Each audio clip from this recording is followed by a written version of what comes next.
La polémica del metro, vamos a abordarla después, pero yo quiero empezar haciendo una suerte como de, digamos, de comparativo o ubicarnos en el momento en que el metro se presentaba como un gran proyecto de solución o parte de la solución vial y de movilidad para Quito y los quiteños, y el momento que estamos viviendo. Y han pasado casi 10 años, va a cumplir el objetivo, ¿no? ¿Cómo empezó y cómo está ahora proyectado el metro? Bienvenido, Álvaro.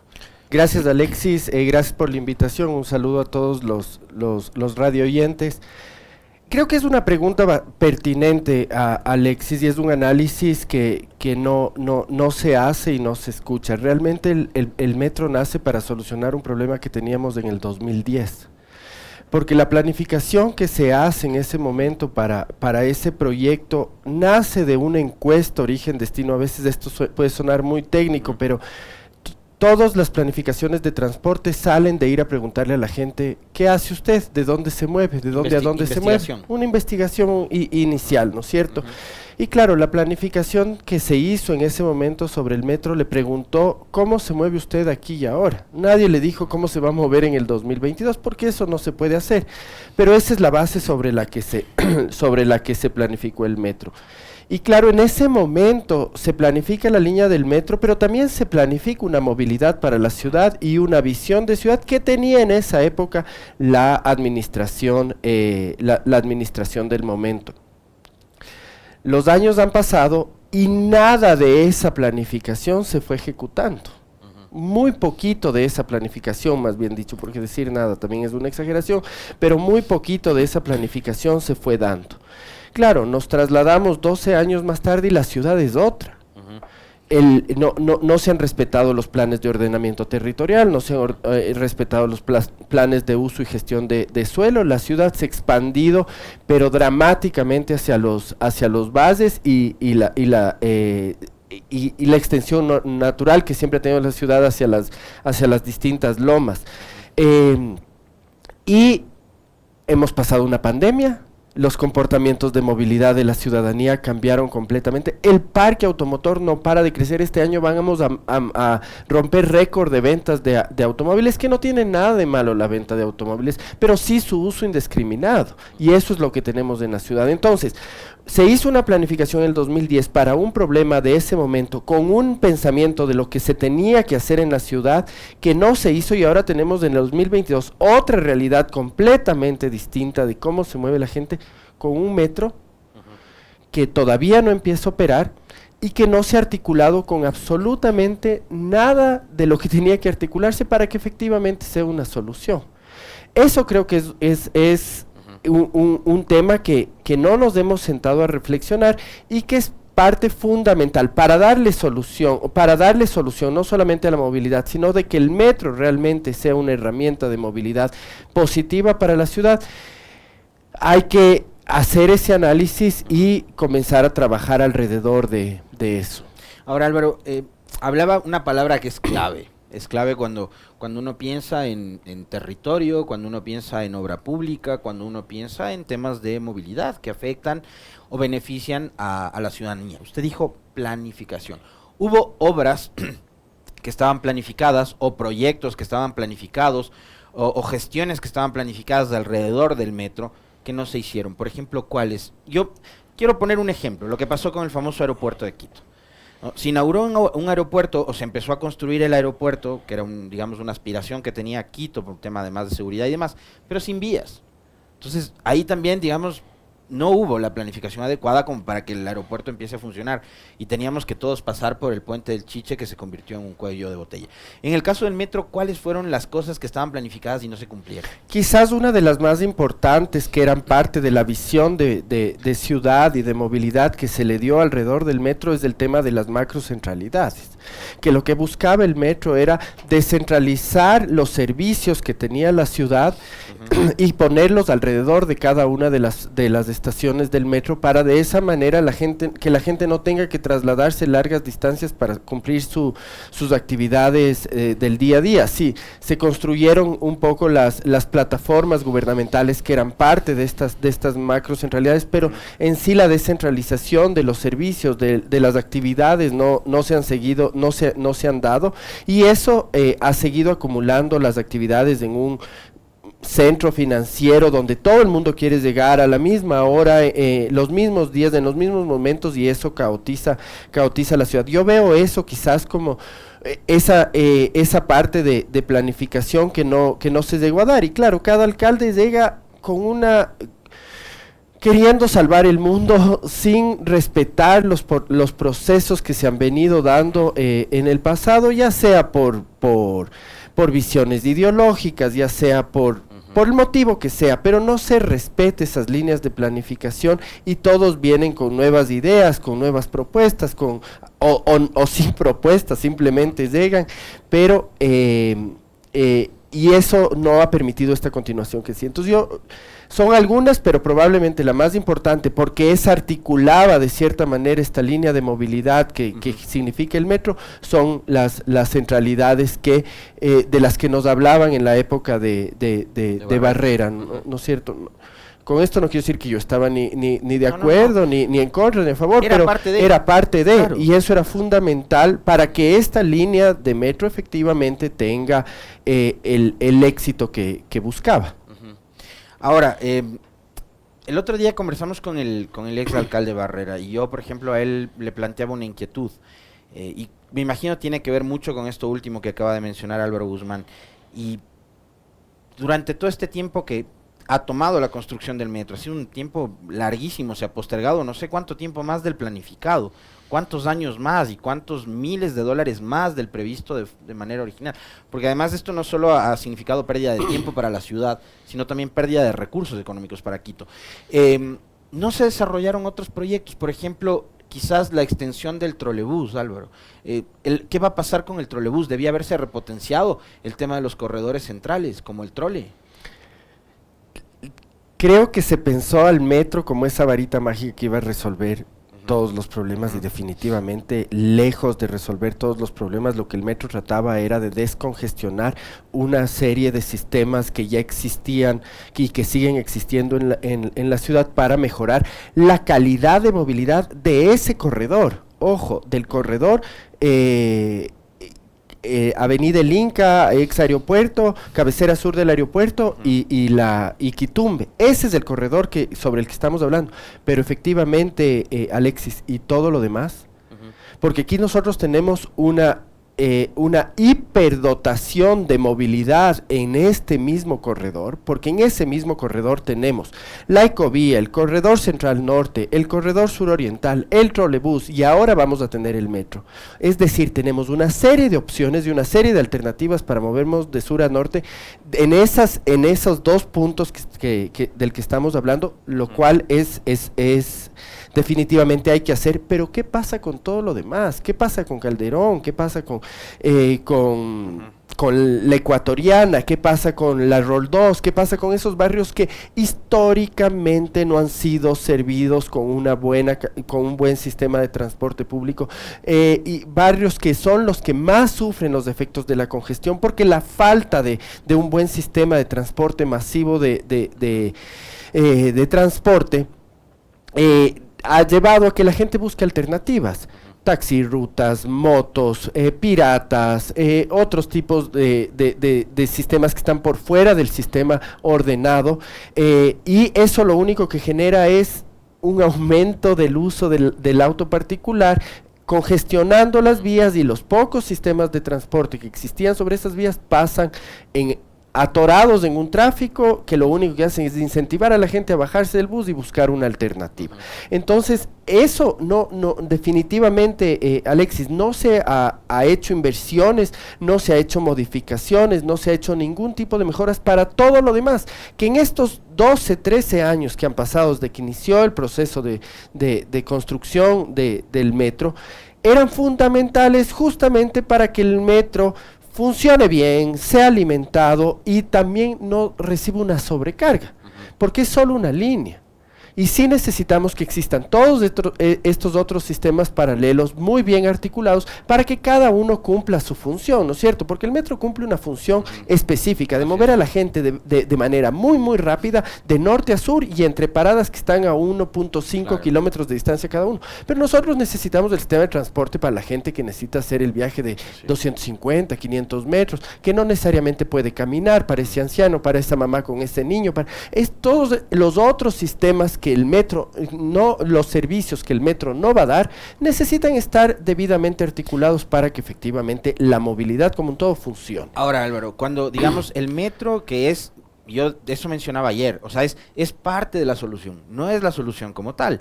Y ahora menos, ¿no? Porque bien lo decía usted, lo mencionaba, Quito es el Quito del 2022 y probablemente el 23, que es donde va a empezar a operar ya, no es el mismo de hace 10 años, obviamente. Son otras las complicaciones, es otro el escenario. ¿Qué debería pasar con el sistema actual que existe y que hay quienes llaman al sector de la transportación mafia? Yo no voy a usar esa palabra, sino estoy trasladando, digamos, el mensaje o cómo incluso políticamente tratan de denostar en contra de la dirigencia del transporte, pero que se oponía, por ejemplo, al tema de la caja común, se oponía, por ejemplo, al ordenamiento de las rutas para evitar estas competencias, estas carreras que hay, etcétera. ¿Cómo se debe reordenar el tema este de las rutas y lo que yo le mencionaba hace un momento, qué tan beneficioso es para el sistema de transporte público de una ciudad como Quito el establecer una caja común, etcétera? A ver, definitivamente los transportistas son las víctimas de una serie de decisiones que no se han tomado y de otras decisiones que sí se han tomado. Definitivamente eso sí sucede. Pero también han sido beneficiarios de otras decisiones como las que adoptó, por ejemplo, Rodas, que decidió subsidiarles con $20 millones en su momento para que traten de dar medio buen servicio a la gente. Pero realmente se beneficiaron, o sea, porque uno puede hablar de beneficios si es que es una cosa que efectivamente puede sostenerse en el tiempo, y fue una ayuda puntual de un momento que les ayudó, que solventó una crisis política, más que una... Políticamente se utilizaron 20 millones para solventar... Que se hace, o sea, que no es la primera vez, no es la única vez, es una estrategia más de contención para mantener en ese momento la calma. A ver, creo que un problema es esto, que ni los transportistas, ni el metro, ni la planificación deben ser el centro de las preocupaciones. La preocupación debe ser el ciudadano, el quiteño, cuáles son sus deseos, cuáles son sus problemas, a dónde se quiere mover, en qué horario se quiere mover, en qué horario no se está pudiendo mover porque no tiene movilidad. Las mujeres, los niños, esas áreas de la planificación que normalmente nos olvidamos, que son las mujeres, los niños, las personas con discapacidad, los ancianos, que les dejamos de lado. Yo creo que eso es sumamente importante. Antes de hablar de que los transportistas nos hemos preocupado de qué realmente quiere hacer la gente. O sea, tienes que darle calidad de vida al ciudadano. ¿Cómo necesita y cómo? Dentro de ese qué quiere hacer, cómo quiere vivir la gente, el transporte es una herramienta que le ayude a lograr sus objetivos. Y yo creo que esa pregunta no nos hacemos ni como planificadores, ni como autoridades, sino estamos más preocupados de esa obra pública, cuando la realidad, el deber ser de las autoridades, el deber ser de los planificadores es tratar de entender cuáles son los requerimientos de la ciudadanía y qué herramientas tengo yo para poder ayudarles a satisfacer sin un ámbito paternalista, ¿no es cierto? Sino poder darle las herramientas a la gente para que se pueda desarrollar con normalidad y con tranquilidad. Entonces, con ese argumento como base, creo que se puede comenzar a realmente dar respuesta a la pregunta que hacías, Alexis. ¿Cuál es el rol que tienen que tener los operadores? Los operadores tienen que estar listos a poder modificar sus contratos, poder modificar sus rutas, poder modificar sus horarios de tal manera que sirva a la gente. Y las autoridades saber que eso tiene un costo, tiene un presupuesto y que hay que buscar la forma de financiar eso para que efectivamente se pueda dar. Yo creo que los modelos de contratación que tenemos actualmente con los transportistas son muy rígidos y eso no permite hacer los cambios dinámicos que requiere la sociedad actual. Porque la sociedad, como decíamos, ha cambiado, ya no somos tan jóvenes, ya tenemos otro tipo de actividades, ya nos gusta divertirnos de otra manera, y ese acompañamiento de cómo va cambiando la sociedad tiene que el transporte también ir acompañando y de esa manera facilitar el desarrollo de la ciudadanía. Yo quiero plantearle inquietudes con respecto de algunos temas, Álvaro, y es... deberíamos ir en algunos espacios, sobre todo que son considerados patrimoniales, turísticos y demás, hacia un proceso de peatonización, pensando en el centro histórico, y no sé si hay algunos otros que también podrían entrar en ese formato. Lo otro es, ¿qué pasa o qué pasó en Quito también con los medios alternativos? Había un proyecto de bicicleta pública que era muy bueno, ustedes...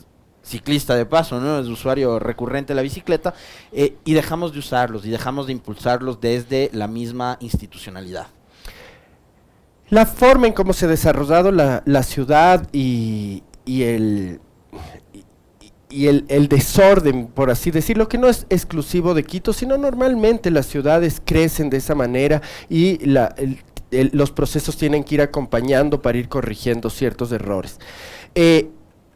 Obliga a que la forma más eficiente de movernos y de poder llegar a nuestros objetivos es el transporte público. Eso es el primer punto que quiero decir. El transporte público tiene que acompañar este crecimiento y este desarrollo que ha tenido la ciudad por un lado.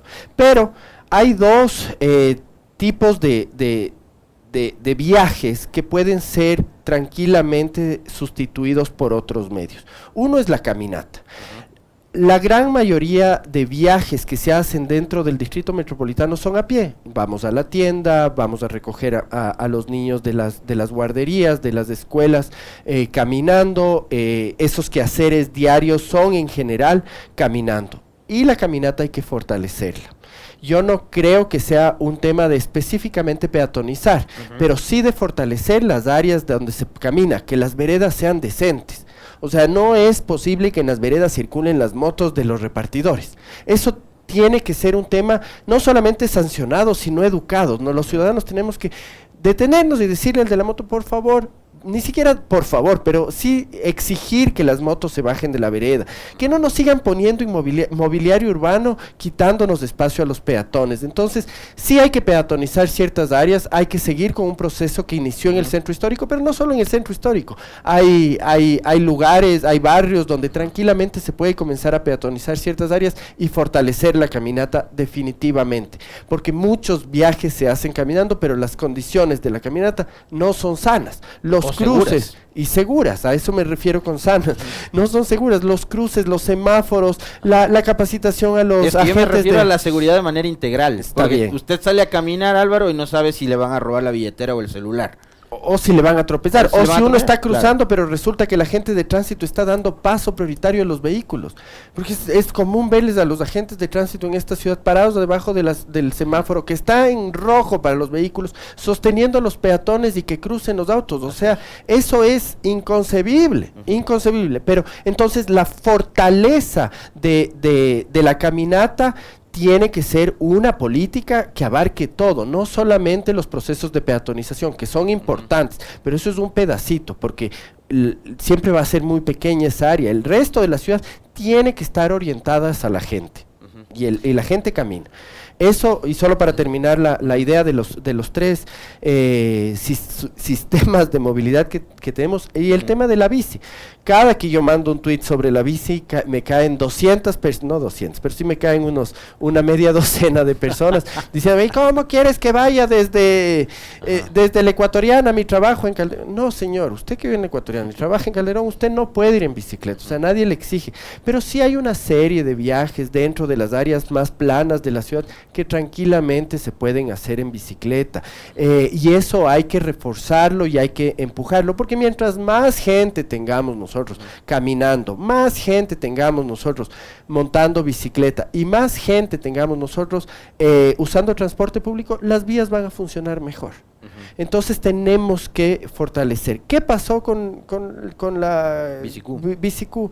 Ya ese es un tema que se ha conversado mucho, le mataron al pobre sistema de BCQ y creo que es fundamental volver a hablar de un sistema de bicis, no sé si compartidas, no sé si alquiladas, no sé, pero por lo menos tener una infraestructura que garantice que aquellas personas que montan lo hagan con seguridad y que sea lo suficientemente atractiva para que aquellos que no se atreven a salir a montar bicicleta, principalmente las mujeres y los niños, se sientan seguros y poco a poco vayan saliendo a hacer sus quehaceres en bicicleta. Se nos va terminando el tiempo, tenemos 30 segundos, Álvaro. Innecesario, digamos, esta suerte como de aperturas anticipadas, cuando se ha dicho ya que el metro va a entrar a operar 100% en marzo, lo que pretende hacer en los próximos días del municipio. Yo no diría innecesarias, yo creo que estos anuncios son importantes porque sí le ponen una presión fuerte al funcionario público que a veces se puede relajar un poco cuando no tiene unas fechas establecidas. Creo que va a generar más cuestionamientos a medida que vayan llegando las fechas y se vayan y ojalá se vayan dando las promesas que se han dado, pero yo sí creo que es positivo que se den estos anuncios porque sí le ponen bastante presión a esos funcionarios públicos para que los procesos se den en general. Ahora hay que hacer el acompañamiento y exigir que se cumpla lo ofrecido.